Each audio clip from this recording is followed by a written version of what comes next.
punching Marty in the dick. Oh, Jack. Yeah. The bullets are here, Jack.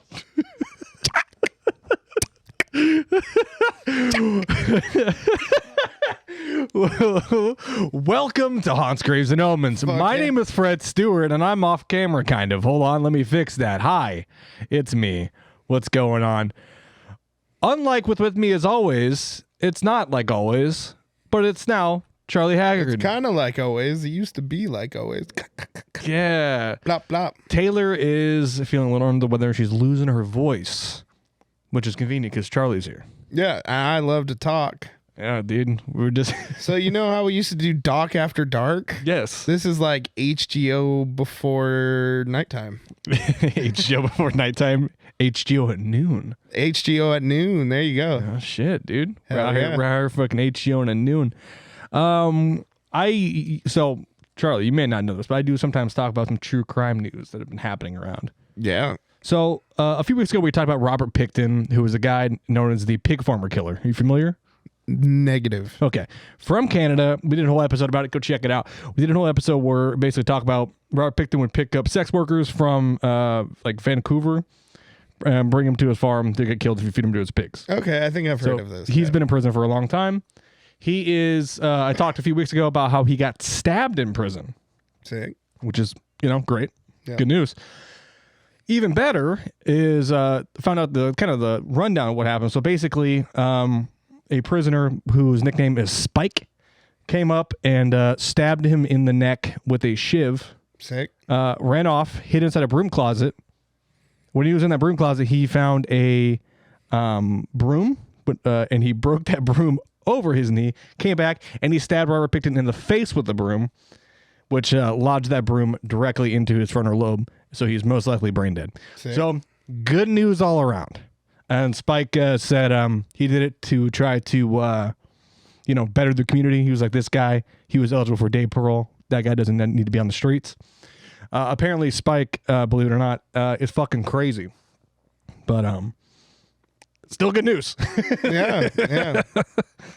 Fucking justice has been served. Yeah. Speaking of justice, go check out the latest MFA record. Oh, yeah. There's a song that's actually not called Justice, but it was. It was. It was. Whatever, dude. I'm out here just trying to promote shit. Yeah, check out the song Glass House. It used to be called Justice, and we changed the name of it because we do what we do. You do what you do. Do that voodoo that you do. This is the first time that we've ever done like a pod together. Yeah. Normally we have like some other idiots with us. Yeah, the bit that I was gonna. So I do the bit at the beginning of each episode for H.G.O. The bit that I was gonna do was it's the two funniest guys from the doc. Oh, absolutely. And it's the two only funny guys from the doc. Yeah. I don't even really know what Marty is like on the doc. He's like the filler tracks on a CD. That's like you know what I mean? Like there'll be an album of like great songs, and then there'll be like a shitty song, within it, Yeah, but that song's still important, Kinda. I mean, it's like, you have like Sgt. Pepper by the Beatles. It's got Day in the Life. It's got With a Little Help from My Friends, but it also has fucking, I don't fucking know. It also has like Lady Madonna, which is a shit song. It's like you look at My Chemical Romance. This is 3 Cheers for Sweet Revenge, yes. And you got like Thank You for the Venom. Yeah. You got fucking To the End. You got Helena, and then you got Interlude. Yeah, it's there. I mean, it's important. If we were just My Chem's discog as a group, we got 3 Cheers. We got the Black Parade. Marty is Danger Days. Oh, he's Danger Days. Yeah, I like Danger Days. I see, I mean, some people like Marty. Kim likes Marty. Yeah, his wife? Yeah. But everyone is over here fucking crying to the Black Parade. Yeah. Remembering their glory days with fucking I I don't know. What's the album that you like? 3 Cheers. 3 Cheers. Yeah, 3 Cheers for Sweet Revenge. You know, I think I'm more like Bullets, but I think you would be Bullets because you are older to the podcast game. yeah. I might be 3 Cheers. You know, I bring back that high school. You know, I'm almost like like I don't know, Black Parade. Black Parade was our guest that we always had on. That would be like a Scotty, a Chato. Oh, you mean Bill? Bill, yeah, any guest we had, and then Marty was like fucking like a side project. Yeah. Yeah, it's there. They'll play it at the show, But is it really that? That's when you go get up, grab a beer, take a piss. Marty, That's crazy, dude. he'll never hear this. Fuck him. Yeah, he fucking abandoned this podcast. All right, he abandoned us. He abandoned the network. All right, he's not even here anymore. Okay, I'm moving my camera again. Don't mind me. He's a habitual abandoner. He's been abandoning me for years. No joke. He didn't even come to work this week. Yeah, well, he was also super sick. Was he though? He was probably. sick enough to make it to work for 10 minutes the other day. Yeah, who knows? And then came up to me with a big ass fucking Marty smile on his face. Oh, I'm actually feeling like shit today. No, you weren't. Yeah, we know he's at home jerking off, but sometimes you got to go to work and instead of jerking off.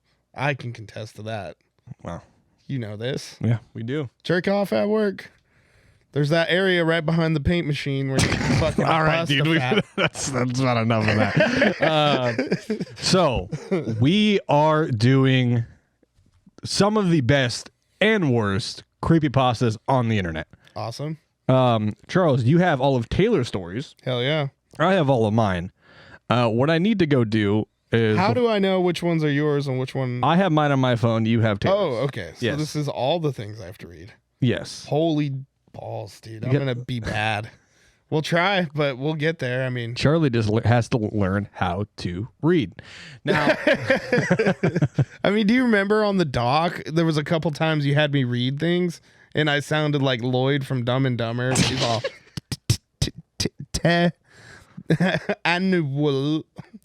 Well, don't worry, because I'm about to go throw on an ambient drone sound. Sick. And then we'll be able to get started, because I definitely didn't start it beforehand. So you just you entertain the folks. You tell them who you are, what you're about. Should I bust a rap or what? Should Yes. I freestyle about Marty? You should freestyle about Marty. Okay. I got this friend. His name is Marty. Why?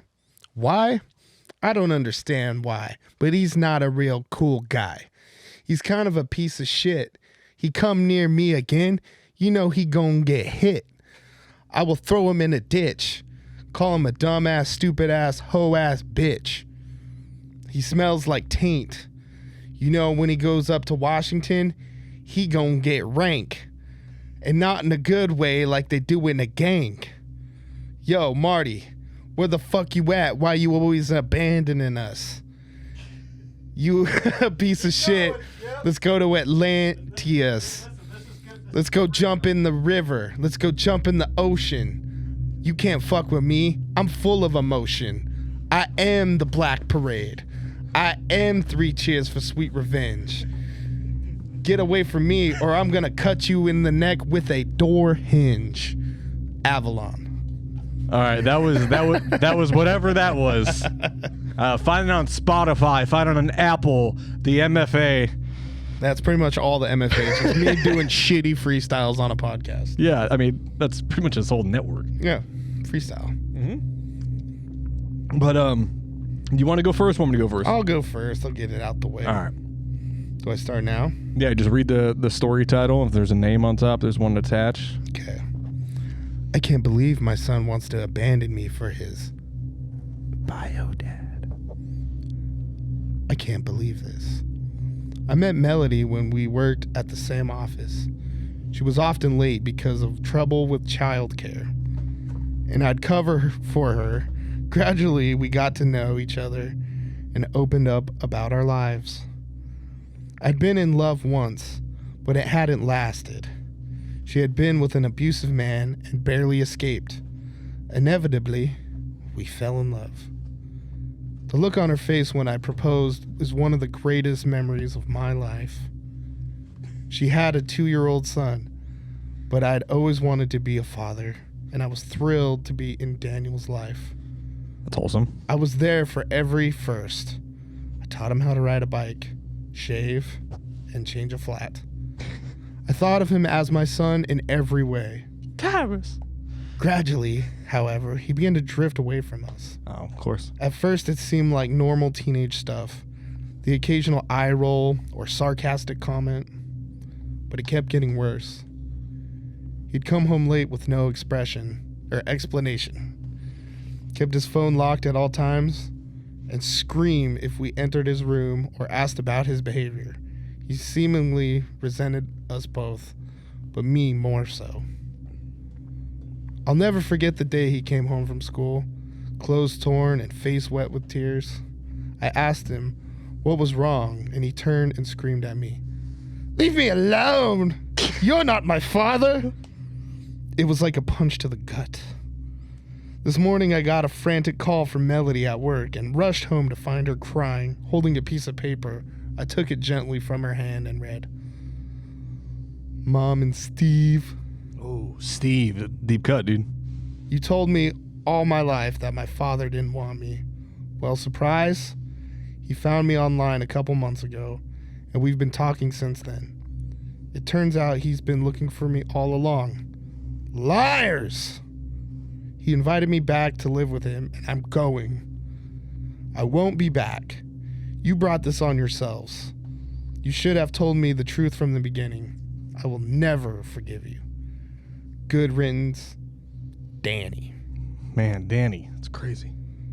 Melody was absolutely distraught. Her son was gone, and by all indications, he wasn't coming back. I tried to comfort her, but she was living a nightmare. She kept wishing it weren't real. But how could it not be? It's not like someone faked an online account and reached out to Daniel pretending to be his father, or used knowledge of his childhood to further the ruse, or hired someone to pretend to be the father he didn't remember, or killed them both to make sure the child would never be found. Like they had killed the abusive husband years ago to make sure he had never hurt Melody again. I held her as she cried, telling her that no matter what happened, I'd always be there for her. She kept saying that she could never believe this. Neither could I. I could believe this was so easy. Is that the end of it? I guess. Dude, that's crazy, dude. The stepdad killed Danny and the abusive husband. Yeah. Damn, dude. Fuck you, Danny. It's wild. So now I'm starting to, like, it wasn't till we started reading these that I realized it was like the creepy pastas online. Like, we were actually reading. And What, you thought we were eating actual pasta? Yeah, you said pasta, and I'm like, shit. But I was like, oh shit, this is like, because I'm listening to it my ears. Yeah. Right? So I'm like, oh shit, I'm like one of those YouTube guys. Yeah, dude, you're like fucking like Wendigoon and like all Yeah. those people. Like on the summer of October. Or something. Who's that idiotic Canadian one where he's like, and I never thought, he's kind of like a Canadian Gump. You know what I'm talking about? No. Oh man, I gotta ask my brother. Canadian Gump is awesome. Yeah. Here, I'll hit you with some real spooky shit. You fucking strapped in, dude. I'm scared. You hit the fucking blinker, dude. Scared. You on that blinker right now, dude? I'm on that grinder. I mean, yeah. That true. Is that an app for sandwiches? Yeah. So far, I've only found GBS, but one of these days I'll land me I'll land me a sandwich. Yeah, is Grindr like where you swipe and then you go into a truck stop bathroom and there's a hole cut out and then like you just like get on your knees and then a fucking hoagie comes through, dude? Yeah. Or a grinder comes through? Well, it's usually a wiener, but it was weird last time I went to one. I walked out and I saw Marty in the bathroom.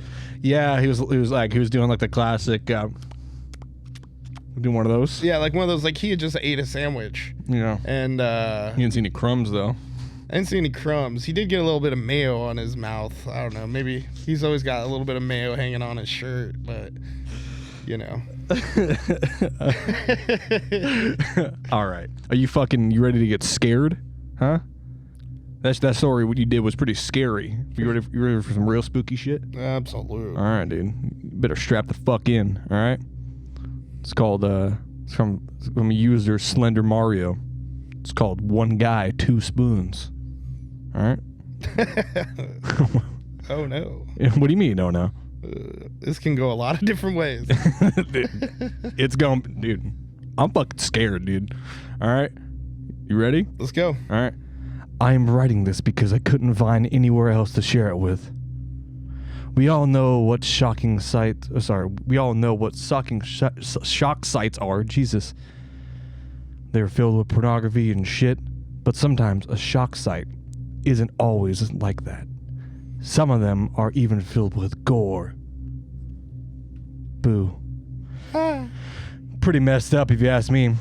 There are a few examples of gore-filled shock sites, like one lunatic, one ice pick, one man, one jar, 3 guys, one hammer, etc. Have you seen those? What? Like any of those? Internet classics? Yeah. Internet classics. just horrific murder. When I was searching for shock sites to write about for my school report, I stumbled upon a very strange name. That name is One Guy, Two Spoons. I thought it'd be another porn site, but a guy shoving spoons into his ass. But it wasn't. It was far more disgusting than any porn you'll ever see. Instead, it's a video of a man literally popping his eyeballs off with 2 spoons. I got so scared after watching it. When my mom called me in for dinner, she set up 3 spoons at our table. My mind tempted me to take out my own eyeballs off with these spoons. So, if you can't tell, I'm doing all the really, really bad ones. It only gets worse. I attempted to do it, but then I figured out that once I do that, I'll regret it and never grow another eyeball again. My dad saw me do it, but thank God he stopped me. I was hesitating so much that I couldn't stop breathing. Okay. Wow. I know.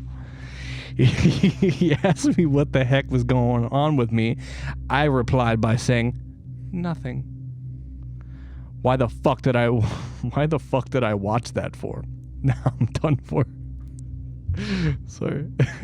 Oh shit. I'm losing it. I'm losing the plot. I'm actually doing better than you. Yeah, I know. The whole dude. I'll get to it. Once I get to the end, I'll talk about this. I told everyone at school about the video and they all laughed at me. It's like they've never heard of the internet. But that's when something caught my eye. I don't mean that literally. There were police cars driving into the parking lots. A lot of officers were running into the playground. I followed them to see what was going on. They were staring at a corpse of a 10-year-old girl, both of her eyeballs missing and blood coming down from her eye sockets. Dun, dun, dun. Then I saw 2 bloody spoons next to her. Was she a 1 guy, 2 spoons victim? I don't think so. Please, for your own sake, if you see the link that leads to 1 guy, 2 spoons, do not click it. Since I did, I'm now traumatized. I think I'll go to the kitchen and grab some spoons now. To me, it doesn't seem like he's that traumatized. Yeah. He's going to grab some more spoons? Yeah, he seems like he wants more spoons. Yeah, I think he wants more spoons. I've listen. It only gets worse. All right, it only gets worse. Oh, there's still more of this? No, It's done. That story's done. Okay. Everybody clap. I'll put an audience thing here. Oh, I'll forget. Yay! Good job. Now, do you want me to read another one, or do you want to read one? Or are we just riffing back? Yeah, dog. Let's go. All right, dude. See if I can act this one out well. While you're doing that, I'm gonna. I got some real. You ever heard of Who Was Phone? Who Was Phone? Yeah. No. I'm gonna do a quick one for you. Okay. I know it by heart. Okay. Okay. I put it in my head. I don't know where anatomy is. Know it by heart. Go for it. Okay. You scared right now? Feeling scared? I'm feeling scared. Yeah. All right. So you're with your honey and you're making out when the phone rings. You answer it and a voice on the other side says, "What are you doing with my daughter?" You ask your girl, she says, "My dad is dead." Then who was phone?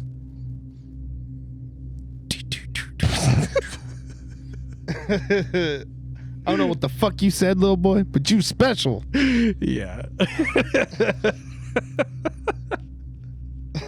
Who was phone? Who was phone? Okay. You were the phone the entire time. Holy shit. Dun, dun, dun. Oh my god, dude. Eric Anarchy was the Terminator the entire time. Dude, he's making grilled cheeses at night. I know he is, dude. Oh no. I prefer a cold ham sandwich. Only serial killers make grilled cheese, and I am not autistic. One of those two things is a lie. Yeah. Yeah. Well, I think he denies it. That he's a serial killer or that he's autistic? All of it. Yeah. Because I don't know. We're getting off topic. I don't even know if I should say what I was about to say. Yeah, we're getting off topic. Let's get fucking scared, dude. All right, here we go. You ready? Yeah, I'm fucking ready, dude. The coroner's report. The coroner's report. Miss Watson came in today. She lived in my building, just like Mr. Henderson did. Cause of death appeared to be some sort of brain hemorrhage. Mr. Henderson had died in a similar way. In fact, I recall Mr. Henderson looking rather under the weather before he turned up at a morgue. Strange. He wasn't a day over 40 and took very good care of himself, going out on jogs and hikes, eating well, and all that. Oh well, when your number comes up, it comes up, I suppose. I should know better than anyone, and Mr. Henderson was not the first healthy person I'd seen working as a coroner. That said, during his autopsy, I had made a note of a highly unusual condition in his brain and his skull were in. His brain was, well, there wasn't much left of it, really. Had he been walking around near the end, was probably nothing short of a medical miracle. And his skull, good lord, there was something wrong with it.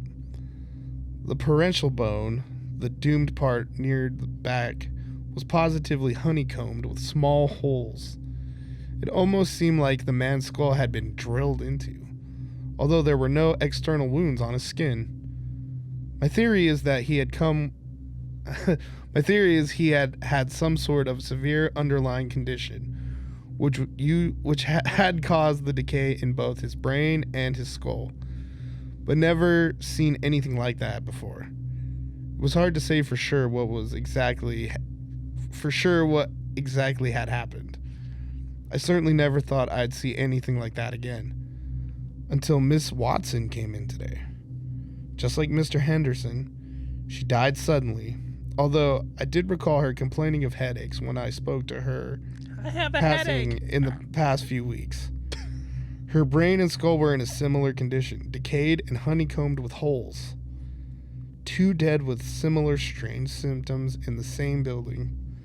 This was cause for concern, so I took a look at the remains of her brain. I almost wish I didn't. Now, Coroner Charlie, can I ask a question? Let me ask you a question, Coroner Charlie. Are brains supposed to be honeycombed? No, they're supposed to be Fruit Loops or Cinnamon Toast Crunch.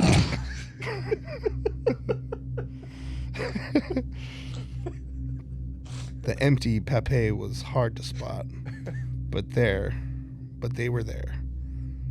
I even went back to take a look at Henderson's body. I found the same unfamiliar pape? P-U-P-A-E. Yeah. Pape.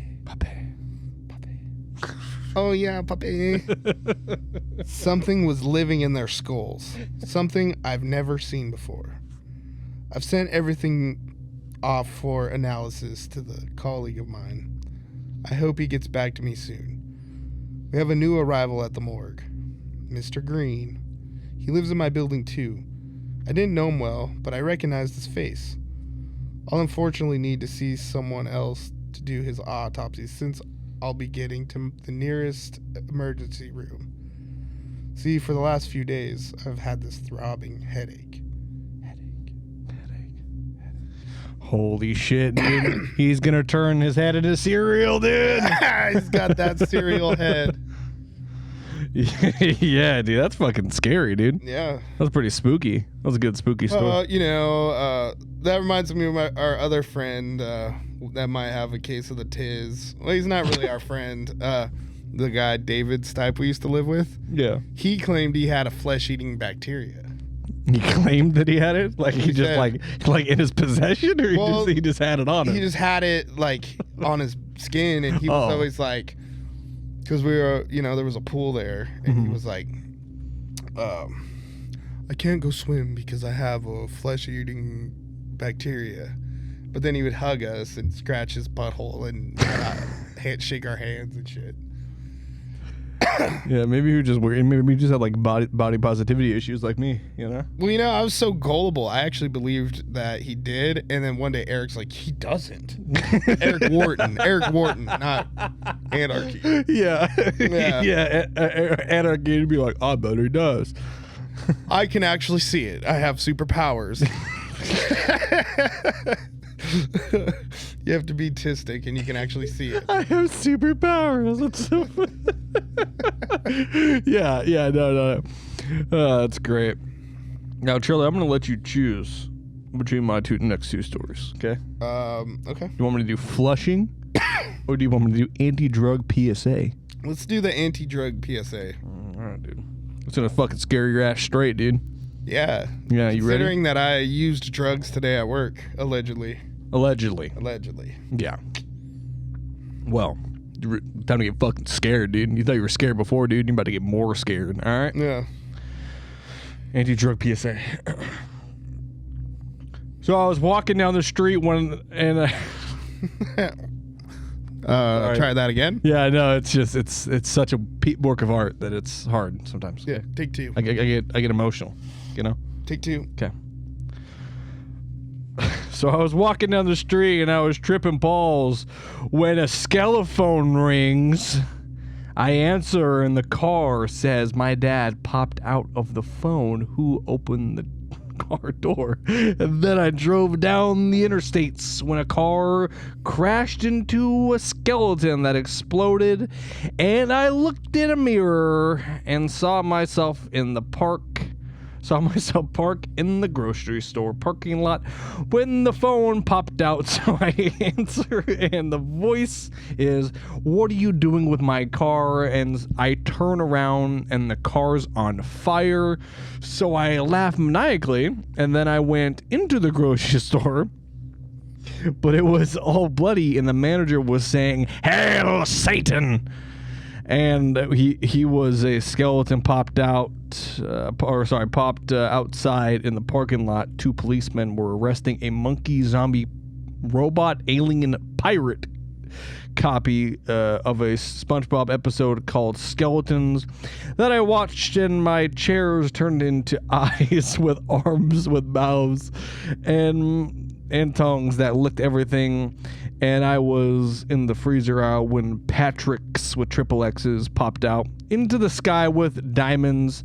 Lucy is a common name of Al 288-1, several hundred pieces of bone representing about 40% of the human skeleton of an individual Australopithecus afarensis skeleton popped out and everyone died. This has been a public service announcement. That was not an anti-drug. That was like a pro-drug thing. Want some of that? That was rad, right, dude. I would fucking get down on that. Whatever. I'll have what he's having. Shit. Here, listen. That one was pretty short. Let's hit you with another one. Was that? Do you think that? What do you think? What drug do you think he was on? Bat salts. Oh no, crocodile.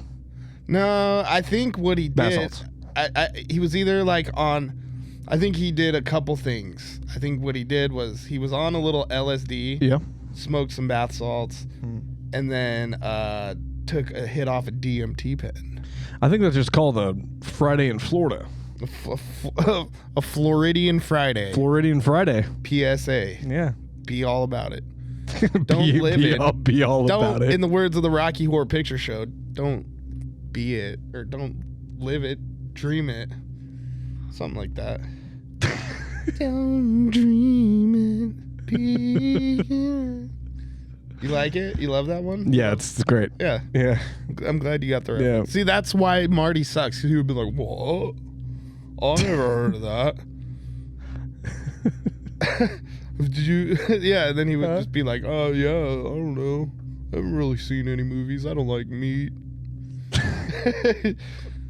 I just sit in a room. All right, that's that one didn't scare you straight. Let's get you with another one. All right. This one hopefully will scare me gay. He's already scared. Yeah, sorry. All right, it's called "The Time I Smoked 2 Marijuanas." I know, terrifying, right? Yummy. Yummy. One day, my friend Sean invited me over to his house. Sean was a no injector of marijuana. He injected a marijuana every day. Me, I occasionally injected a marijuana. Today, we were gonna get super puffed out, wiggly whack. When I had just snorted our marijuanas, and it was great. But Sean was a frisky one. He liked to apply it directly to his forehead. It was crazy shits. Jesus Christ. I did the normal puff with my ear. We saw crazy shit that day, a fairy to be exact. It told me to go to some tree, but I said, fuck you! Sean was gonna do 2 marijuanas, and I couldn't believe it. He injected it up his butt. But all of a sudden, I could smell his homosexuality. He was trying to get frisky with me. I said no, and then all of a sudden he turned gay and died. Fuck yeah, dude. I ran around screaming, help, help, Sean. Smoked 2 marijuanas, turned gay, and died, and I blacked out. I woke up in a green outfit and a cap to a weird fairy, telling me to go to a tree. I now spend my days saving a princess multiple times in many different pixels. For my name is Link. Whoa! Dun, dun, dun. Didn't expect the Legend of Zelda fucking Link the twink, bro. Yeah, I didn't expect that shit, did you, dude? You fuck. Dude, marijuana's crazy. I shouldn't have done that at work. Yeah, dude. Now you're gonna be just like him, dude. You're gonna be gay. Gay and dead. That'll happen. Yeah, dude. You fucking scared, dude? I know I'm scared. Are you scared, dude? Yeah, I am scared. Yeah? Should I read this next one? Yeah, I think you should read this next one, dude. Try to keep the scares up right now, dude. I adopted a retired police dog. Oh, thank God you said retired. I almost wouldn't. Dude, I almost lost the plot for a couple seconds, dude. I was yeah. Yeah, it's not like the doc where you just know you got to do 100 edits on all the bad shit. Yeah. Yeah, I'm trying to keep the cancelables down. Yeah, dude. Instead of barking, dude, he borfs. He borfs. Borf. All right, you ready? Yeah, you guys get it. Yeah. Yeah. I adopted a retired police dog. I'm retired and I'm a dog. Rocky is the sweetest angel. At the shelter, he didn't even bark once. He just smiled at me. Driving home, I texted my husband. On our way home. Not sold on the name Rocky. I was thinking Sergeant Bark. That's actually worse. What? For the name, Babe. Because he's a pig. Get it? Bro, Babe? Thuggin'. I entered our home ready to scold my husband for suggesting such a mean name. But he wasn't home. Where are you? I messaged him. Work. Almost done. I thought the office was closed on Sundays. Catching up on paperwork. We'll be home soon. Another reason I wanted a dog. My husband has been working all the time lately. Odd hours. Sometimes late at night. I gave Rocky a tour of our home. I showed him his kennel and the toys I bought him. I could see the happiness in his eyes. When my husband got home, I excitedly brought our new dog to show him. Rocky had become agitated. He barked loudly at my husband and tried to dig his paws into my husband's leg. I restrained Rocky. He never acted like this, I swear. Honey, I just went to the dispensary. There's weed in my pocket. Oh. He thinks he's solving a crime. This isn't gonna work. What do you mean? We can't have him barking his head off every time I want to smoke a little weed. I'll put him in the backyard. I led Rocky to the back door and let him out. Honey, I know you want a dog. Maybe a retired police dog. Maybe not a retired police dog. How about tomorrow we bring him back to the shelter before he gets too attached and get a puppy? It's perfect. I won't have a dog barking at me every time I want to smoke, okay? That's final. Tomorrow we'll pick a different dog. My husband stormed up the stairs. I held back tears. I loved Rocky so much. I couldn't cross my husband. He had a horrible temper. I called the shelter to let them know the bad news. We're going to need to pick out another dog. We just can't have a retired drug sniffing dog. Rocky wasn't a drug sniffing dog. You told me he was a police dog. Rocky was a cadaver dog. I looked outside and saw Rocky digging ferociously and barking. Oh shit, dude. That's fucking crazy, dude. Also, question for you. Why is she giving the dog a tour of the home? You know, I mean, you do things. You know, this is a master bedroom. You know, you can see, you know, it's got great closet space. Yeah. I mean, I think we gave Tyrus a little tour of the house. When Yeah. we got him. Like, little Tyrus, little tiny little guy. We're like, this is where you live now. This is where you can hump things. And see, Dad smokes weed in this room. And in that room. And in that room. And that one. Yeah, and the bathroom. Yeah, pretty much wherever Dad can. I smoke weed and jerk off in every room. And you can too. He can if you want. If Tyrus wants to go smoke weed in the bathroom and jerk his little fucking, which he actually has a pretty big earthworm gym. I've seen it. For his little body, he's got a hog, bro. I'm so proud of him. Every time he pops, like Sandra always gets mad when he's humped because there's a certain pillow he always humps. Yeah. And Sandra gets so mad. She's just like, stop. I'm just like, I'm so proud of you right now. And I'll look him right in the eye, and he'll look me right in the eye, and he'll be like, oh, that real quick. That reminds me of a quick little story. This is, I guess, kind of some doc material, but Tyrus, like every time I fart, Tyrus will come and sniff it. Like, so we were going to bed one night, and I was laying on my side. I let out just this nastiest fucking night fart right before bed. Big, fucking hella gas behind it. And Tyrus runs out. I feel his snout go right into my butthole, and then he takes a big old sniffs my pussy like a rose, and then he fucking crawls out, and we just see his dark silhouette, and he had the biggest boner. The Doc Boys have invaded HGO.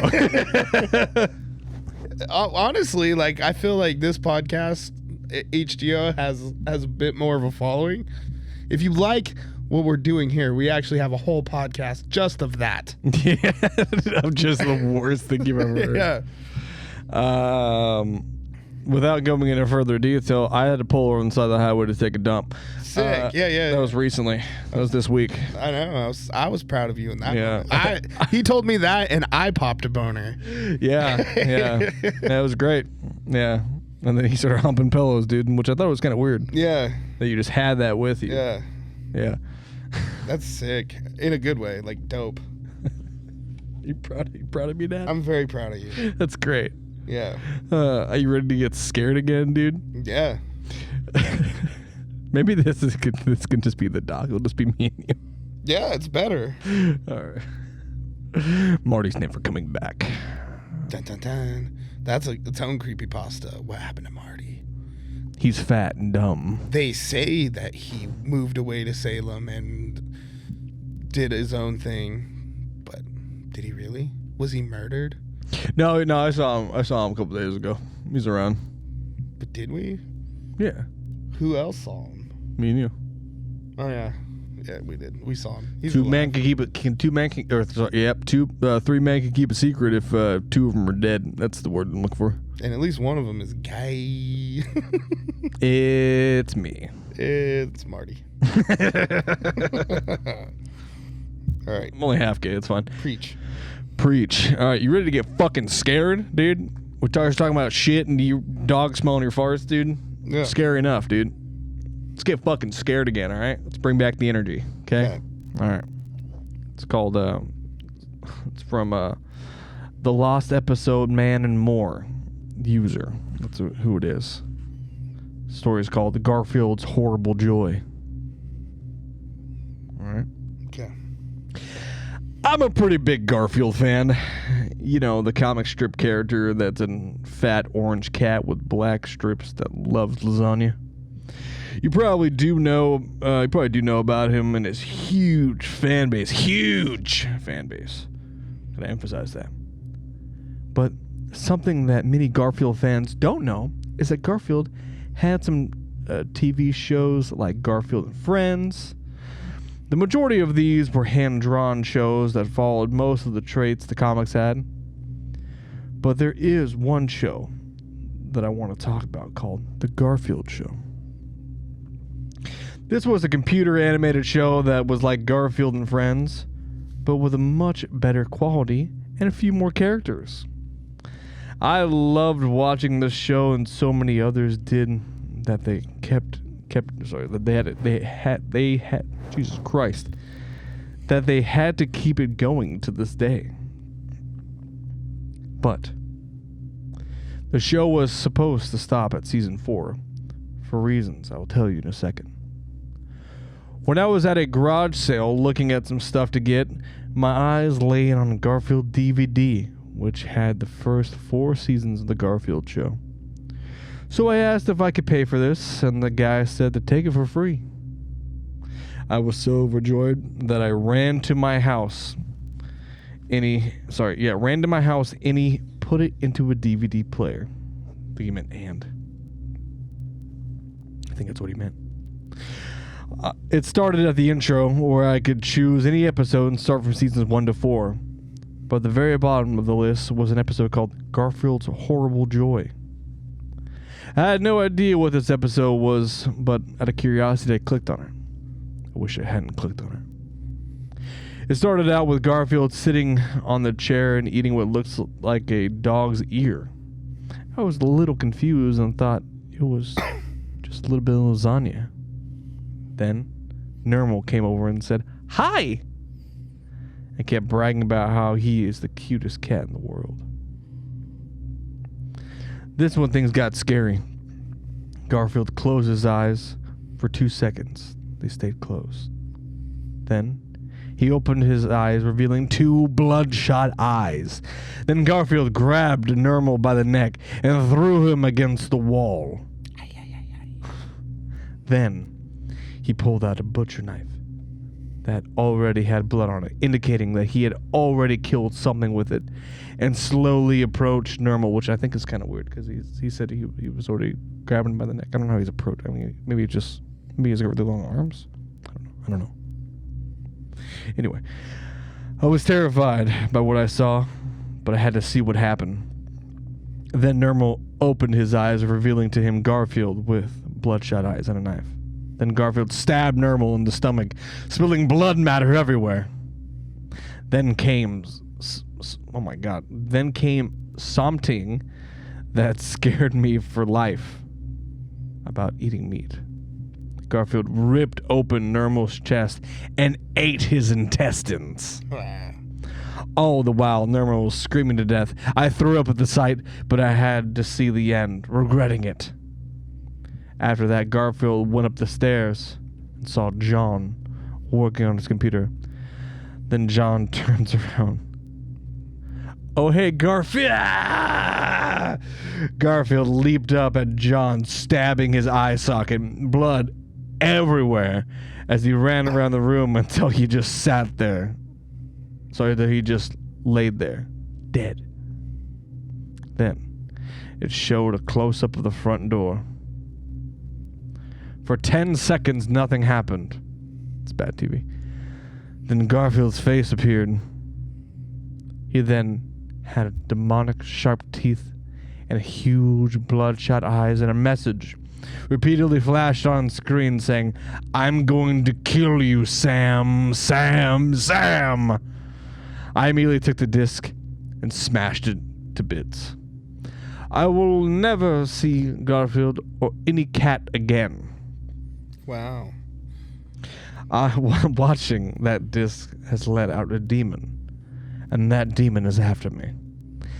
As I record this, Garfield is slamming on my door, meowing his normal meow from the show. And I know that when he kills me, the last thing I will see are those red, bloodshot eyes.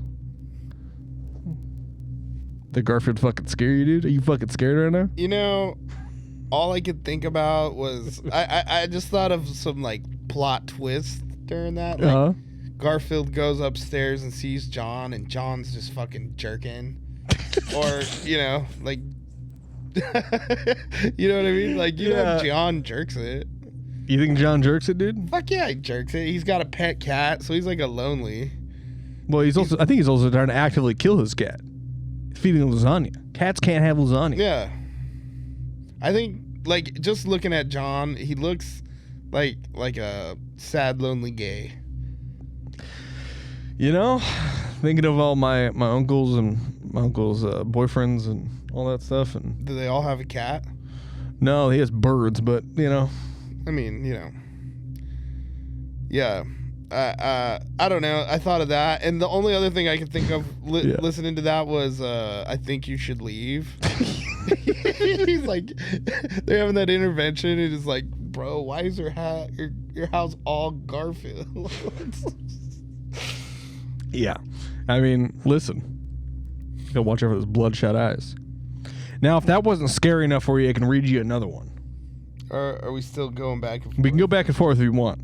I mean, it's up to you. I mean, you're gonna run out of them, and I'm gonna have to spit out like 10. You know what? You got a point. I mean, I got some decent ones here. I got a couple more. I mean, I got quite a few more. I mean, let's see what I got. I got 1, 2, 3. I have 3 left. I got more than that. All right. All right. I got a lot of fucking art in this bitch. All right. This is H.G.O. quality. Also, you can kind of see up over top of Charlie. I can't really zoom in because we don't have a cam for it. But that piece of art right there is Joey Edwards' art, who's been on the show. Go check out Joey Edwards' art. Link will be in the description. He makes fucking awesome gothic artwork.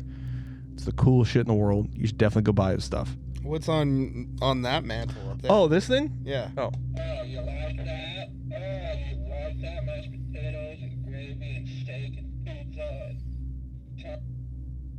Yeah, that's Marty's fatness.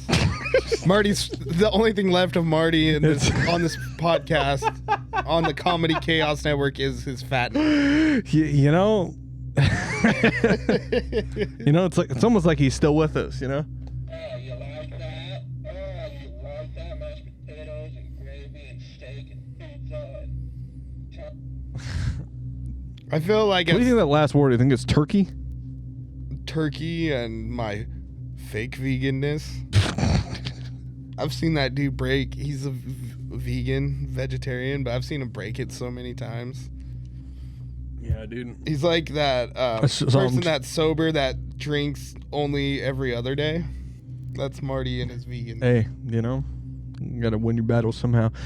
So, you ready to get even more scared? Yeah. Are you fucking trembling with fear right now? I'm shaking in my little booties. I don't think we're wearing boots. I think we're wearing shoes. Yeah, you're wearing like Work shoes. wearing work shoes. Yeah. Yeah. It's called the Day of the Blood. The day all of the blood. The Day all of the Blood. Fred's first period. Dude, that's not even funny, dude. All right. Okay. It's not funny. I want to talk about it. I piss blood sometimes. So does Scotty. That checks out. Mine's a bit. That's definitely real. I piss blood and sometimes I poop blood. I love you.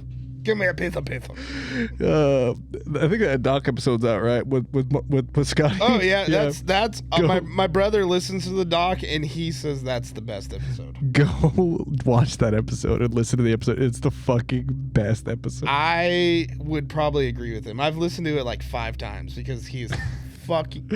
There's no one like that dude. Nobody. I mean, we know a lot of characters. Yeah. But goddamn, dude, go check that out. If you don't know, go check that out. If you don't know who Scotty is, learn who Scotty is. Come to Portland, meet Scotty at a show. He will be your best friend. Yeah. He's everyone's best friend. we have friends who are like you should do stand up. Like you're super funny. Yeah. It's like you should do stand up. Yeah. I think that'd be great. But Scotty absolutely should. Yeah. There's already a rendition of him, and it's Bert Kreischer. Yeah. Listen. He's like Bert. He's just drunker, fatter, and funnier.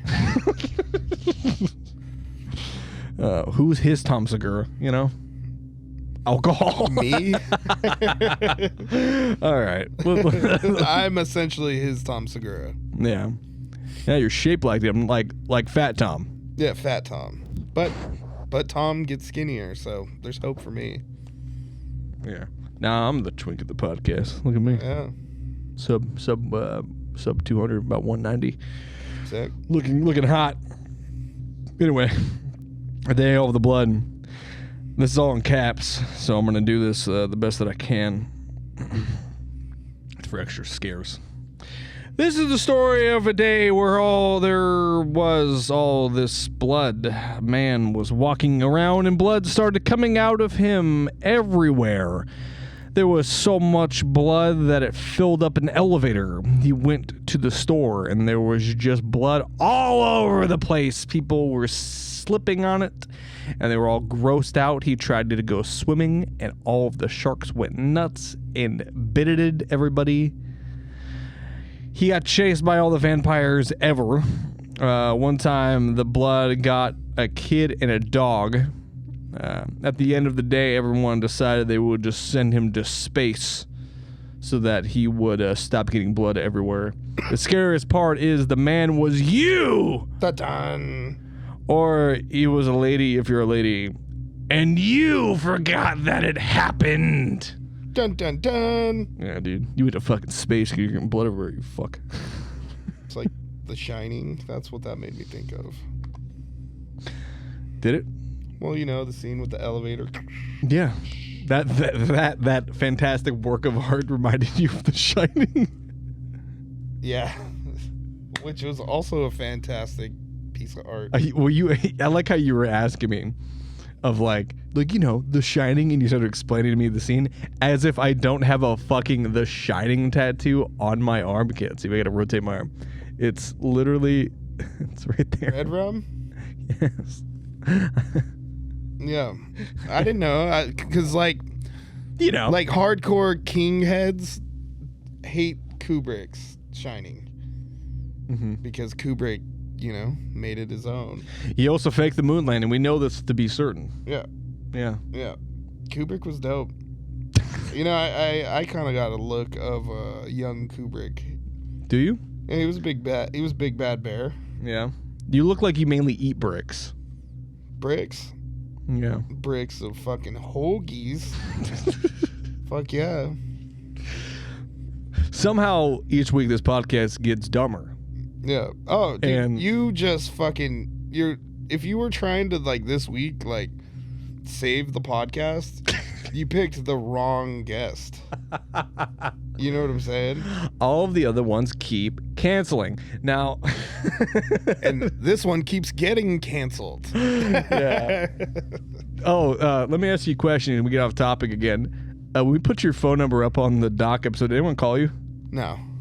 Go watch the doc episode where I put Charlie's phone number up and give him a call. You bleep it. No, I don't.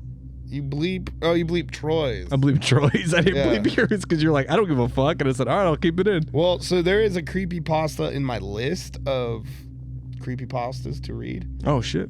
Well, it's your turn anyway. And there is a bunch of it's all written with like 454 and then it just says ... Okay. Like check that out. So should I add phone numbers to that?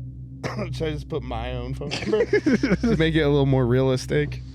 That's gonna fuck me up Listen, reading out loud. that's your choice. However, I feel like I've been reading out loud just as good as you have. Yeah, we're both terrible at this. Yeah. Yeah. Yeah. All right. You want me to go? Yeah, go. Get on it. Oh, well, this one is the one before that. So this one isn't the one with all the numbers. Okay. You don't have to go in order, but, you do you.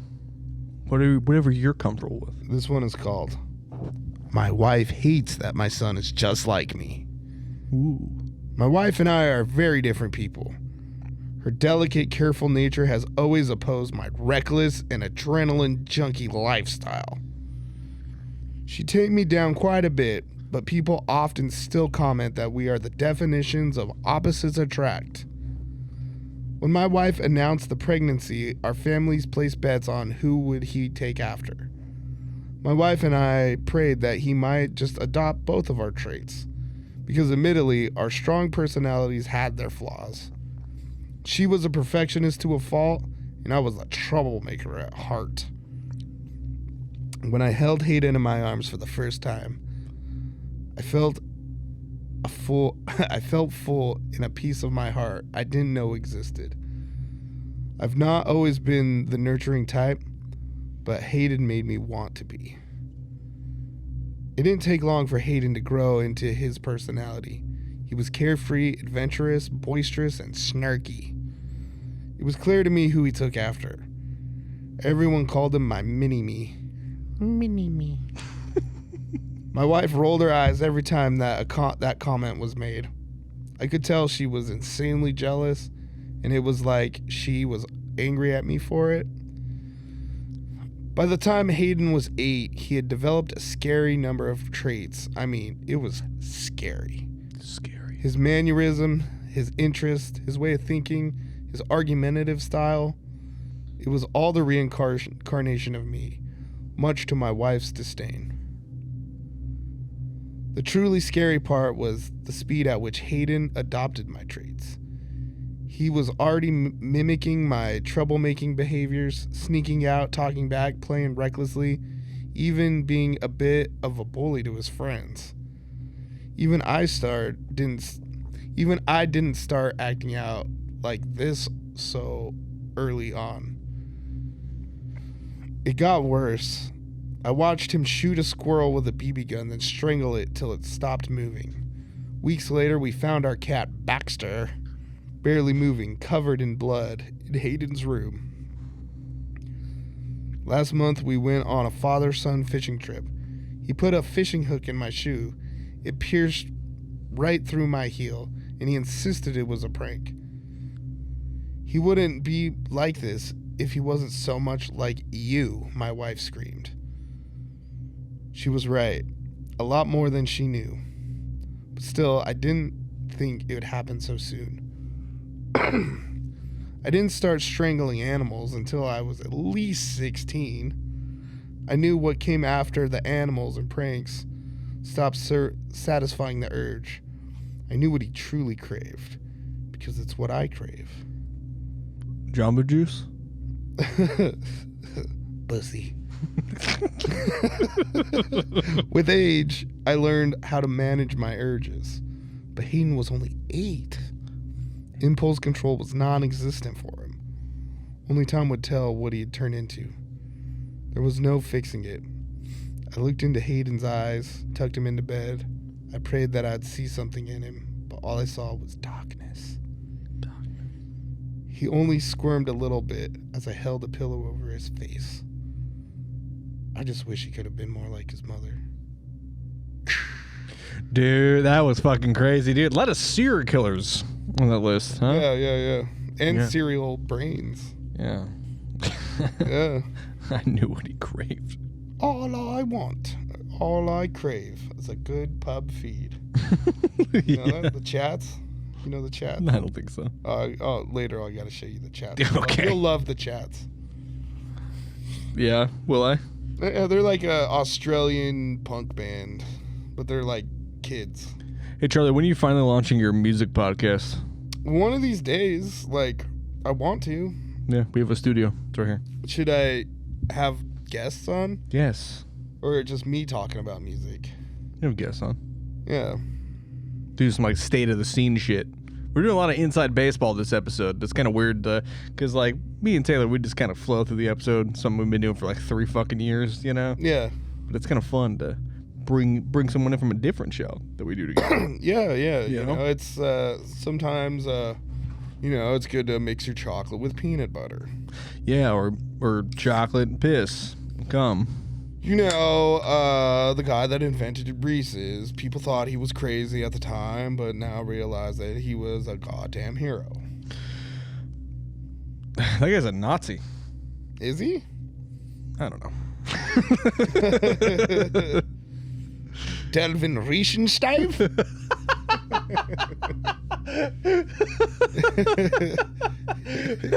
He was such a terrible Nazi, but he made the best candy in all of Germany. Oh, man. They almost pardoned him for his war criminal. His crimes against humanity. Jesus Christ. We're veering again. Yeah, we're starting to veer again. We're going into cancel territory. Yeah, let's get fucking scared, all right? This story is called Flushing. Thank you. Obligatory, this didn't happen today, rather 2 years ago, but I'm still dealing with the consequences. 6 years ago, I, 20 male, was a dumb kid checking out the back alleys of our city, and I often did low-tier drugs. One time, during a bad trip, I was particularly adventurous. I decided to try to get a cheap mechanical blowjob for my vacuum cleaner. It's my vacuum cleaner.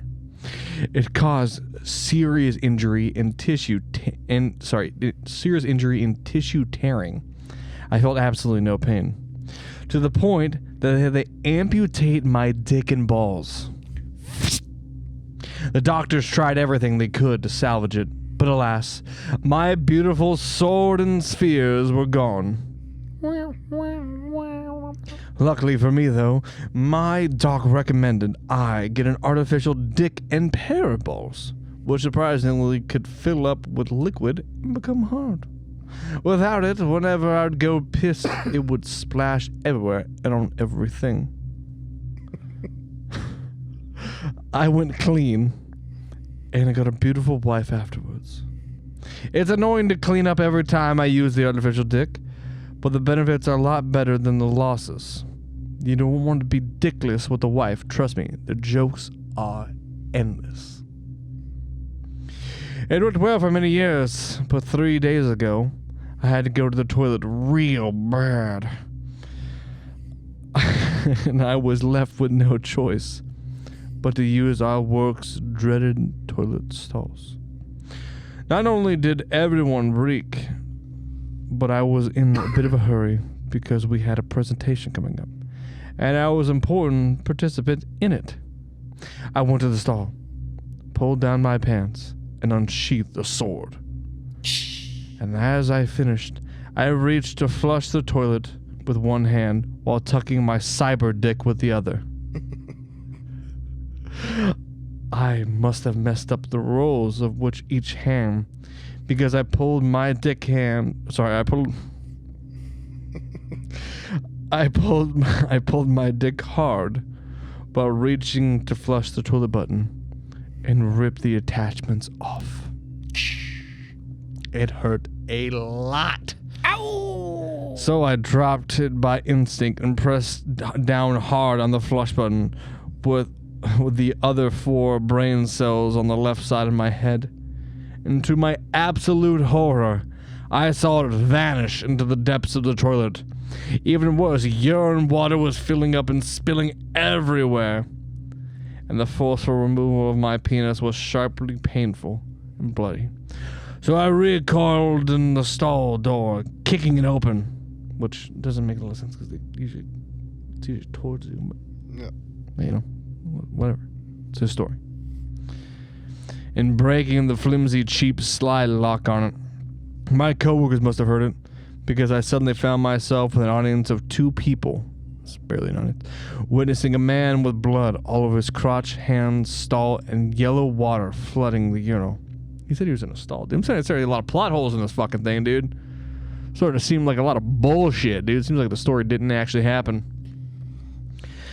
I embarrassingly cleaned up while my understanding but very surprised coworkers went to fetch a plumber and covered for me in the presentation. Unfortunately, my cock and balls were destroyed, ripped apart in the process of retrieving them from the clogged pipes. So in the end, I had to throw them away. At least these prosthetics are cheaper to get nowadays. Unfortunately, though, since my coworker friends found out my manly parts are not real, the dickless and ballless jokes kept coming in after the wave of awkwardness was over. Worse, the incident had to be reported to my boss as part of statistics, and he sent me a bill for the destruction of company property. Pretty annoying. TLDR. You know what TLDR means? Talk to you later, little dick. Okay, no. it's too long didn't read. Same thing. TLDR. Accidentally flushed my dick and balls down the toilet at work, clogged it, and got caught with bloody hands and piss water all over the floor. Now the funniest accident in the office shared between the boys. I can't escape the jokes about my cyber dick and cyber balls, no matter if I'm at work or at home. Help. Pretty scary, dude. So if you were in that situation, like, and you had to get a prosthetic dick, Yeah. what would you get a black dick? Yeah. Would it be huge? Yeah. I'd get a permanent bad dragon. Permanent bad. Oh, so you do something fun? Something hella fun. Well, if that's an option, I'm gonna do something fun, dude. You know? Yeah. I would get like the Kraken tentacle. That's a vibe, dude. And when I pop a boner, my whole face turns into like the Kraken from like Davy Jones. So you'd be like Pirates of the Caribbean, Davy Jones? Yeah. Yeah. Like the curse of Black Pearl. Only when I got hard too. So like if you like were hanging out with me, you like saw me at work, you'd see me like normal face like this. Yeah.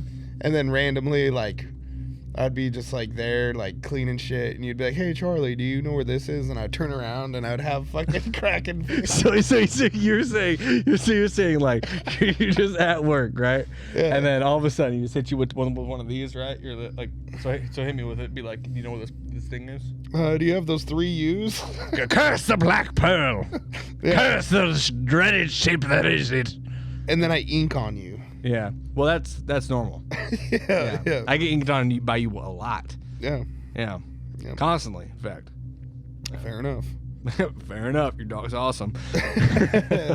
That's an awesome dog. Yeah. A lot of inside doc jokes this episode. Yeah. But if you don't follow the doc, they're just this is where H.G.O. goes to die. You let Taylor the voice of reason off and you're like, how about I get my dumbest friend to come on? Maybe I'll just release this episode on both platforms. Yeah. They should just say fuck it and be like, it's basically both. Yeah. I mean, we did a couple Marty-less episodes. Like you said, he's always absent. He's always absent. You know, and he's dead to us. But Yeah. obviously.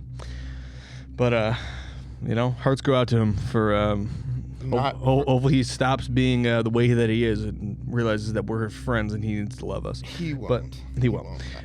Didn't I tell you just- that right when we started doing podcasts? I was like, watch, he's going to be a little shit dick and fucking cancel.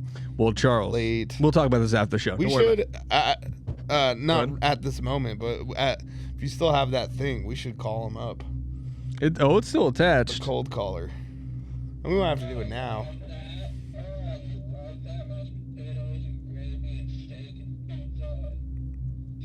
It's like he's here with us, dude. Yeah, it's all he does.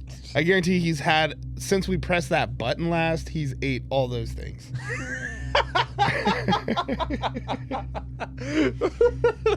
Yeah. I'm still dude. I mean, so you're choosing Kraken tentacle? Yeah, go Kraken. You're not gonna go like horse? Like Horse cock? Yeah, or like bird. Well, birds have hella small dicks, right? Well, I'm saying shaped like a bird. It doesn't have to be. No, I mean, I would either go with like a Kraken tentacle, or I would get like a 12-inch like Tyrus penis. That's actually just like a furry like dick, and then when I get hard, it fucking lip sticks out. You heard it here first. Charles is a furry. But yeah, like imagine, like I don't want to imagine. Imagine what the Beast's cock looks like. The Beast from Beauty and the Beast. You think? Charles, this is going to be an insane statement. I don't want to imagine. I can only imagine. Dude, you got a fucking story to read or not, dude? I was talking about the fucking the Beast's cock, bro. I've multiple times I wondered if the Beast and Belle got it on. Listen, if you don't get a story to read, I can hit you with that's like its own creepypasta. So, You want me to freestyle one? I'll freestyle a creepypasta. You dude, the Doc first freestyle creepypasta? Sure. All right, dude. I trust you, dude. Hit it. Belle's unusual attraction. That once was a French, I just spit. once was a French girl. I spit beer everywhere. She lived in a small French village, and all the men in the village wanted to hook up with her. I want to hook up Rightfully with so, her. because she was the beautifulest lady in the whole village. She lived with her father, who was a poor carpenter. A poor carpenter. Well, her father got sick, and so she went off to find help. Help! And she stumbled upon a curious-looking dark castle. She showed up at the castle, hoping someone was there. She knocked on the door, and she only heard a voice. She looked down and saw a candle. The candle started to speak. It said, "The master is not here." So she went in.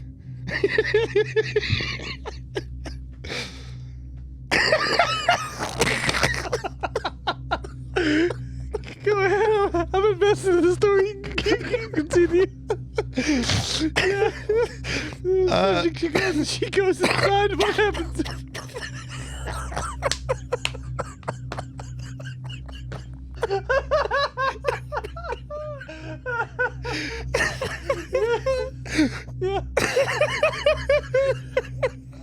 Oh my god. Then what happened? She gets whisked away, and she realizes that all the inanimate objects in the house could talk. I'm alive! And then all of a sudden, she heard an ambient music just like this. And there he was, the biggest beast she had ever seen. I'm the biggest beast you've ever seen. But she realized that she was attracted to him. So they went back to his chamber, and he pulled out a dildo, and it had a voice. Now I'm seeing some plot holes. I don't think that's a voice. I'm the.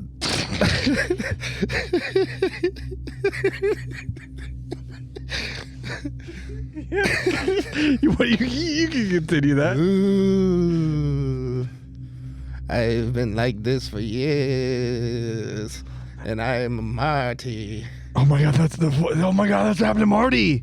He's the dildo. Yeah. Oh, dude, Marty's a dildo. If he was in the house when the curse got put on, he would have turned into a dildo. So the beast and Belle decided to fuck. Uh-huh. The beast pulled down his trousers. He whipped out his furry cock. He poked through with his manly beast sword, his red rocket. But this was more like a red missile. No, this was like a red nuclear bomb. Belle couldn't even get her jaw around it. She tried hard, but she ended up fucking the beast. And all of a sudden, the castle had turned around and everything was now people. Marty turned back to his old chubby self, for he used to be the sex kitten at the beast's manor. And she looked at the beast, who was now a man, who was very handsome. And she left because she just wanted to fuck a beast.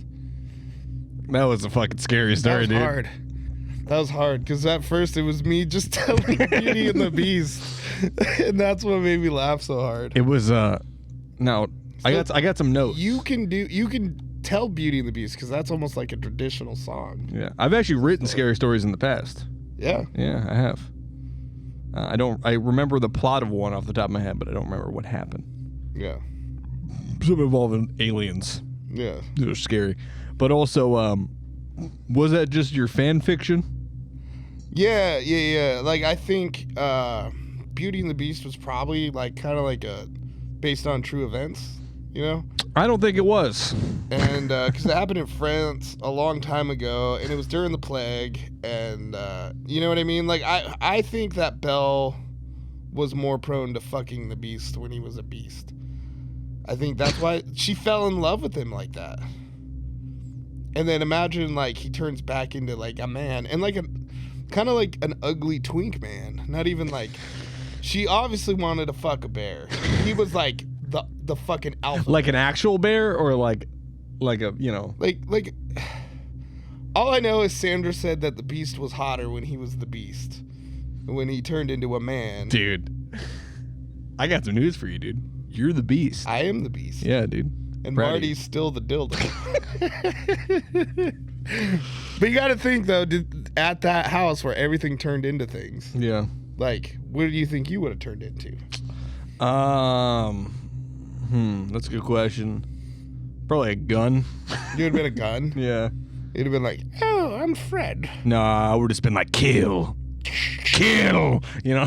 You would have shot the little bitchin', like, little twink ass fucking teacup. Now, do you want to fuck the teapot or Mrs. Potts? No, I was more into the feather. She was like, ugh, and she was, wow, wee, ooh, and she hooked up with the candle. We're getting super off topic. And I think I would have turned into a bong. You would have absolutely been a bong. Yeah.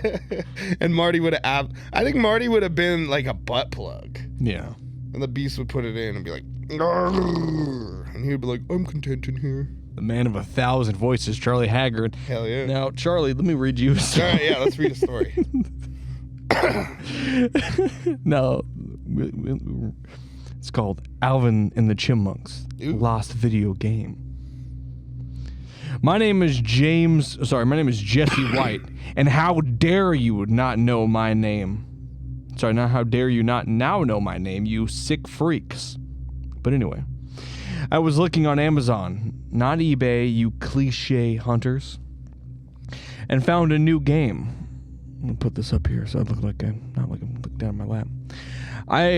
New game, Alvin and the Chipmunks. I always hated them, especially this stupid, fat, dumb fuck of Theodore. But I wanted to check it out to get more YouTube clout and eventually take over the world. I ordered it and waited. I had a sandwich. It came to my hose, and I picked it up. It was for the Nintendo Wii U. My favorite console, and I slammed the disc into the Wii U so hard that it broke, and I needed to order another one. I had another sandwich. It came again, and I put it in carefully for the game to start. It started, and I was immediately playing as the goofy ass looking fat fuck Theodore, wandering the hose of Dave, the Chipmunk's musician father. I said to myself, why can't I play as Alvin? He's the best one. I then saw Alvin's corpse next to Benjamin, the chipmunk always high on weed, holding a hyper-realistic, I think it's supposed to say knife, but it's spelled like Gnorf. Benjamin grabbed his bong and threw it at Theodore, exclaiming, "Is this not what you wanted?" In his signature Scottish accent. So, "Is this not what you wanted?" And that's more Irish, but Is this not what you wanted? I feel like that's more. That's a little Irish. Still pretty Irish. Oh, is that not what you wanted? Nah. That was better. Yeah, what he said.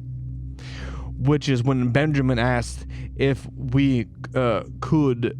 Oh, it's just, I'm not saying that. If we could do something for him, a screamer appeared, which was Benjamin.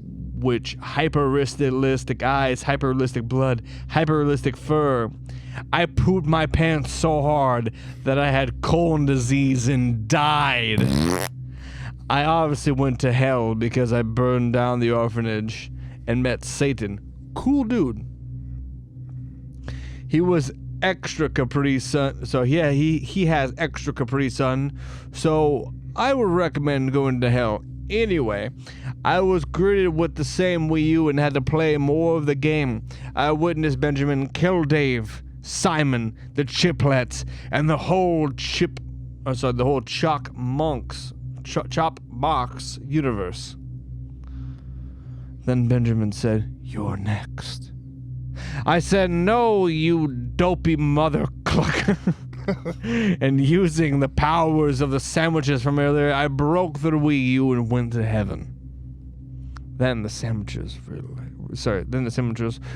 realized I burned down the orphanage, so I went back to my room. There was now no Wii U. Sad face. And everyone was clean. Never by Alvin. Excuse me. Never by Alvin and the Chipmunks or Benjamin will get you. Oh no, he's here. He's here. Shit, dude. Welcome to Haunts, Graves, and Omens. You fucking scared, dude? I'm terrified. Fucking terrified, buddy. Fucking scary. Fucking scared, dude. My pussy is trembling. Do you have a story ready?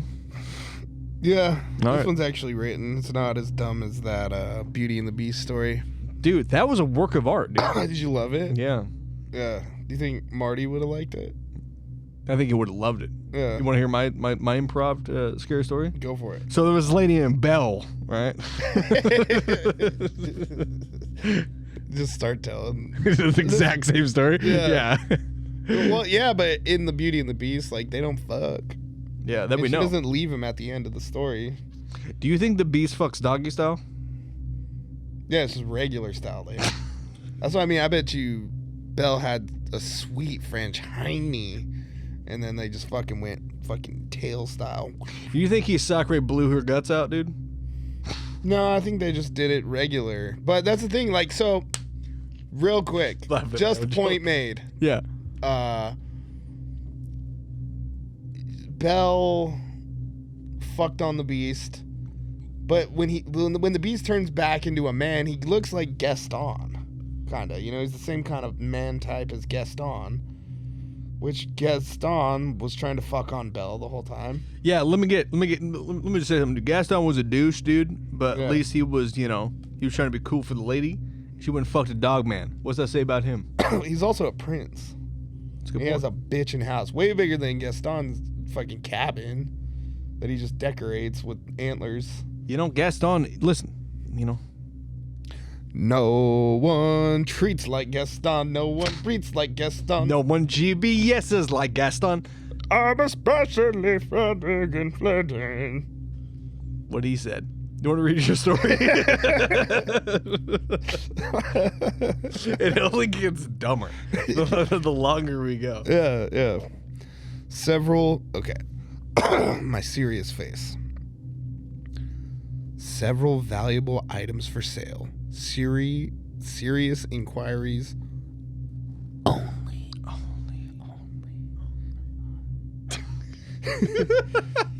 Yeah. So your Craigslist ad says you have some things that you want to sell. I have a few items I need to part with before I move. I prefer to hang on to them, but I'm in a bit of a rough patch right now. They're invaluable to me, but I'm sure they'll be worth something to you as well.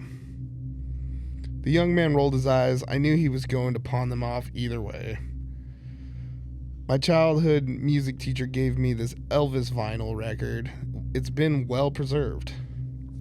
He examined it closely. I wasn't nervous. It was totally free of scratches. I had taken good care of it. Here's a Coach watch from my old boss. It was a parting gift before switching companies. His brow raised. I'll come hunt you down if anything of this isn't legit. I was getting really annoyed with his accusatory tone. Like I said, those are some of my most meaningful possessions. I wouldn't be selling them if they weren't worth anything. I really need the money. I could see suspicion in his eyes. He was starting to piss me off. Luckily for him, I was being honest.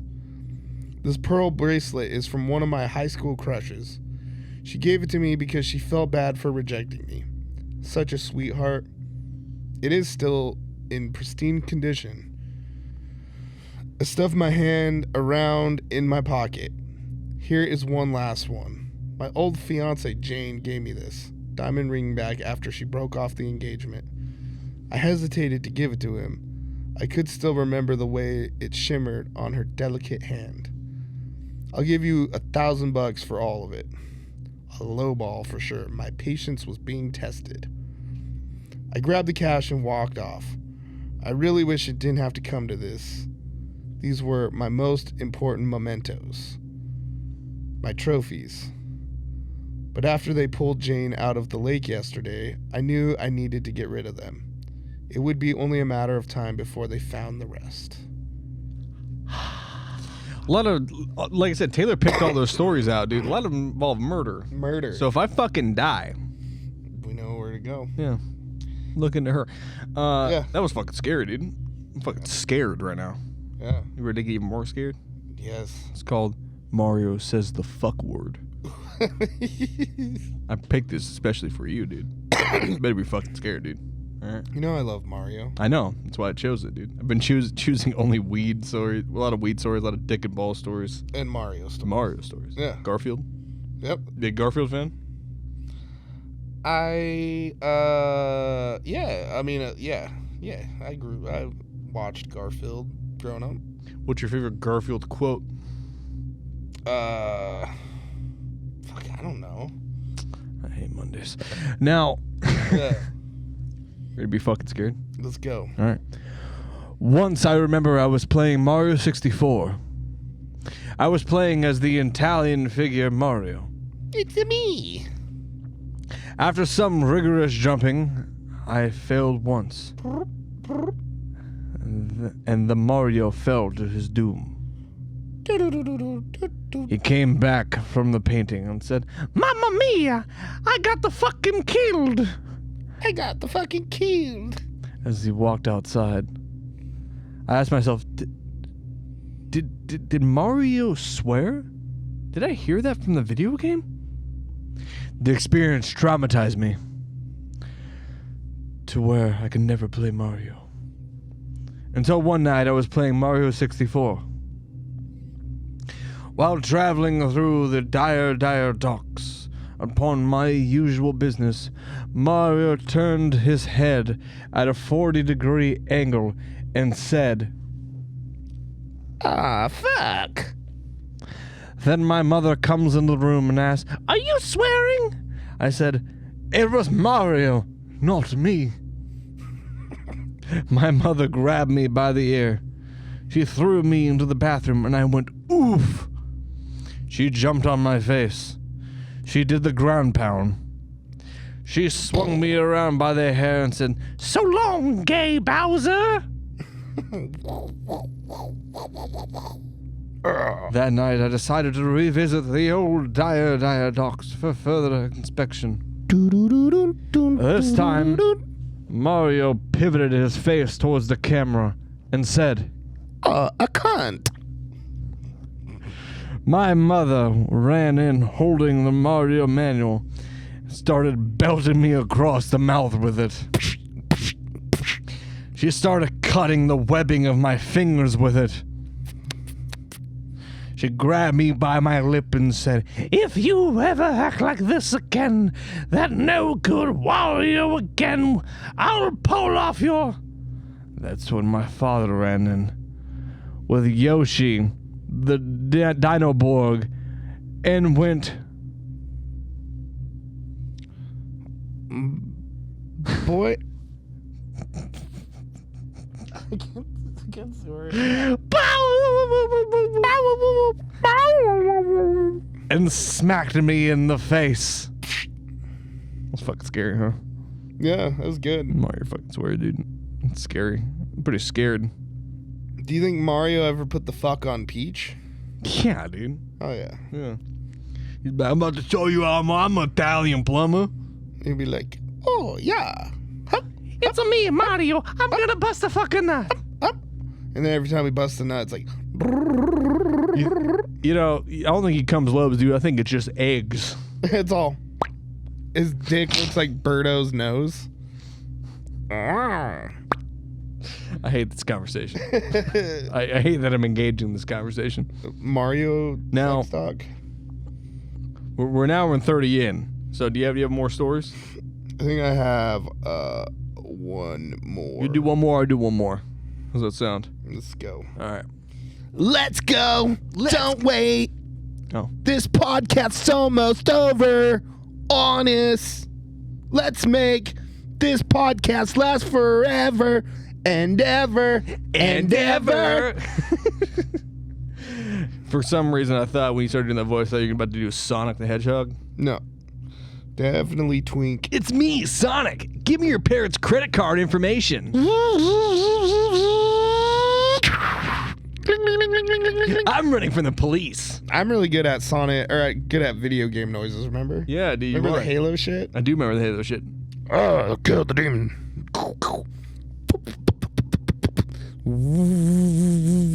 Professional voice actor Charlie Haggard. Welcome to the morning zoo.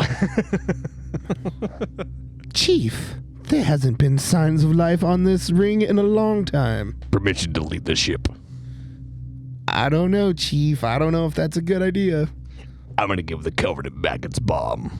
Dun, dun, dun. Oh, oh. See, what's really funny is like for the viewers and people watching this, like you see Charlie straight on. I see Charlie from the side, so I just see him go like, oh. Yeah. You're driving through the battlefield. Kill the demon. But can you survive the new Ford F-150? The new Ford Warthog. Kill the government and... Kill the government and the Covenant. Yeah, kill the government and the Covenant with And your the- all-new gas guzzler. And the Flood. There's a lot of plot lines to the Halo. Halo's dope. Halo's dope, dude. All right. Okay. This is called Kill the government, the Covenant, and your family. Master Chief. Are you Master Keef? Do you think Master Chief has a robot cock? No, I think he's just a dude. Do you think he puts the fuck on Cortana? I think Cortana gives him JOI. I think Cortana, like Chief, you gotta jerk off. I think he has something in his suit that is almost like That's why he's so good, dude. That's why he just kills. Yeah, it's because he's constantly busting. it has like a fleshlight kind of thing in his suit, Yeah, and then like Cortana just like fucks on him like all the time. all the time. He's constantly like, and then every time he's about to die, that's the power up is him coming. So you think that like when he comes back from mission, he's like, Master Chief, tell me, how was the mission? It was good. He's like, oh fuck. But that's the his power suit coming. Now, back. do you think Master Chief comes quiet or does he comes loud? I think he comes. He's very I think stoic. He used to come loud. He's just like. Back before he was a Spartan, he would just like, fuck. But in the Spartan Academy, they taught him how to come quietly, how to harness that. Yeah. Fucking about to bust Or shit. do you think Master Chief just edges? Yeah, he's like in a constant state of edge. Oh, dude. And so Cortana's doing that, like the fleshlight's rubbing his dick. Chief, you're not edging enough. And if he's not edging enough, there's a piece in the back that goes and pokes his fucking G-spot, and it like twirls, and Cortana's like turns into a man, and it's like Kevin. He's like, yeah, and then Cortana's like, my puss, and then Kevin's like, yeah. This is genuinely the dumbest conversation I've ever had at HGO. I forget. I keep forgetting that we're like, we're not on like, because I've been on the dock. I've been on My Friends Are Dicks. Yep. And I've been on a couple other podcasts as like a guest. Yeah, Go Deeper, for example. Go Deeper, and then we were on this like Beers with Bands podcast as the MFA. So I mean, literally, it was all just me being this. Yeah. And so I come on here and I'm scared of, scared. And it's supposed to be scary. It's Haunts, Graves, and Omens. It is Haunts, Graves, and Omens. But, feel like sometimes I get a little carried away and I feel really bad about myself.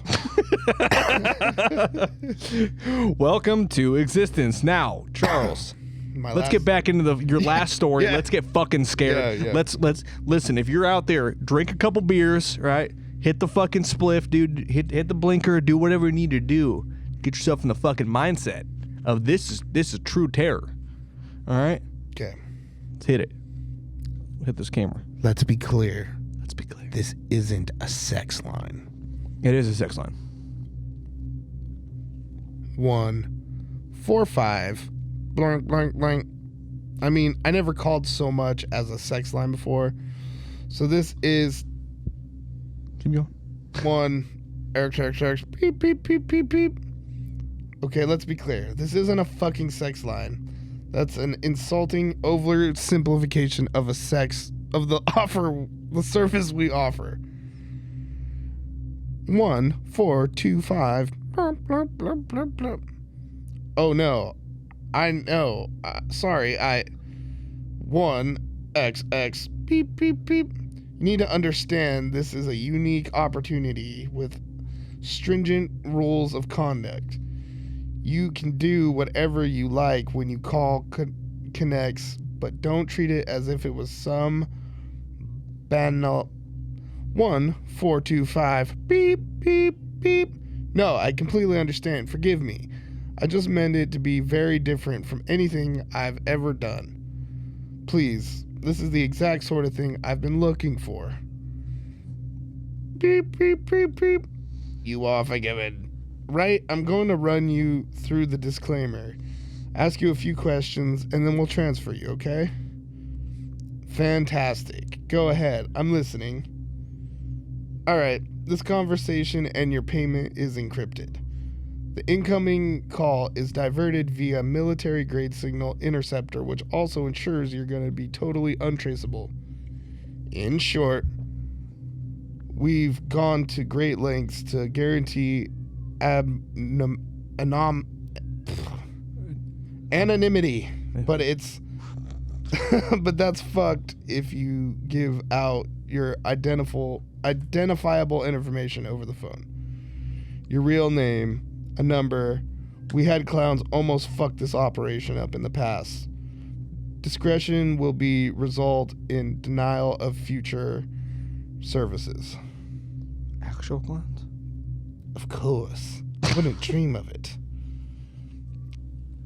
You get one call. We can't guarantee the subject matter, how long it will last, or what they'll want. If they hang up on you, it's not our problem. I understand. Other than that, do what you want. Your money, your power trip. Wow. Gosh, I got butterflies. Okay, I'm patching you through now. The call will redirect you in a matter of seconds. Did you memorize the introduction? I have it written down. Thank you. For this, I really appreciate it. Okay, setting up the redirect now. Have fun. See, at first I didn't get how to read it. I didn't know it was like a play. Sorry. Okay, next part. 911, what's your emergency? Oh, God. Oh, God.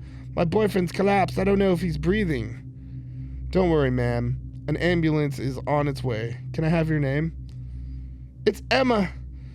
You don't need our address. You don't need our address. Emma, that's beautiful. What? So you've dispatched someone? Sure, yeah, someone is on its way. I'm going to ask some questions, Emma. And some of them might be a little strange. But you're going to have to trust me. We want your boyfriend to be alright, don't we? That was fucking scary, dude. Yeah, they patched a phone sex line into a 911 feed. Yeah, dude. That's kind of cool. Be like, please, my husband, he's bleeding. They're like, don't you want to come? Now, let's see. I think I've gone through all the real fun stories, except for one. Just double checking. Yep. Done that. Oh boy. Now, it's time to do a little callback to HGO. All right? Okay. Tie it all together at the end. Forever ago, we talked about Dyatlov Pass and the crazy, weird things that happen out there. You familiar with Dyatlov Pass? No. I believe it was 8 people were found dead. Where is it? I believe it's in Russia. Russia. Yeah. Some of them without their clothes. Some of them had almost like burns to their skin. Yeah. Aliens? Maybe. Chemical weapons? Maybe. One thing I know for certain. It's fucking weird. Now, let's talk about the most infamous Dyatlov Pass incident above the one the government's trying to hide from you. This is the Dyatlov Pass Shrek incident. Now, we all know the loving, family-friendly character Shrek, but the things you don't know are the things that will disturb and shock you to the point of suicide. Shrek the Ogre and his companion Donkey are not as family-friendly as it may seem. These are diary entries from my grandfather, Igor Alexandrovich Dyatlov, as he records his findings on the sudden occurrences that happened at the Dyatlov Pass incident. January 28th, 1959, 15:47. It's the time. It's very cold. The snow doesn't seem to be letting up anytime soon. Ludmila shows signs of illness. The group expected it from the cold, but I know it is different. I've seen them in the forest. A huge being and smaller creature beside them. I was horrified. I told Yuri, but she dismissed it. Thought it was being a little delusional due to the weather. She must be right. January 29th, 1959, 4:02 a.m. I was right. I saw it again. Its large green hands pressing against the windows. Its huge, monstrous eyes. This is one of the most frightening events of my life. I hid under the covers. The moonlight dipped through the window, silhouetting its shape. The ominous clip, clop, in the distance Donkey! His shriek would be heard a couple of meters away. I shut my eyes as hard as I could, wishing it would go away. The smell of onions lay heavy in the air. Check yourself before you wreck yourself! Could be heard. January 30th, 1959, 13:20. What did this mean? After skipping today's ski trip to analyze my findings, I've come to a halt. What is this Shrek it spoke of? There are so many questions I want to ask, but for now, remain unanswered. I do not have much more resources to work with here, but I do have some understandings of what is going to happen. I don't have much longer, and I know I am risking the lives of my team for this. I apologize to all of you. January 31st, 1959, 1831. Ludmilla went home today. Bless him. I hope the creature doesn't stop him on his way back. Yuri gave him a hug and a good farewell as he left. I was still in a state of thinking. Although I was happy for his well-being, I could not help but think that the creature about the night before last, its silhouette burning into my mind. February 1st, 1959, 10:28 a.m. They're here. I can sense it. I can feel my skin peeling like layers of an onion. The two of them are watching us as we move around the camp.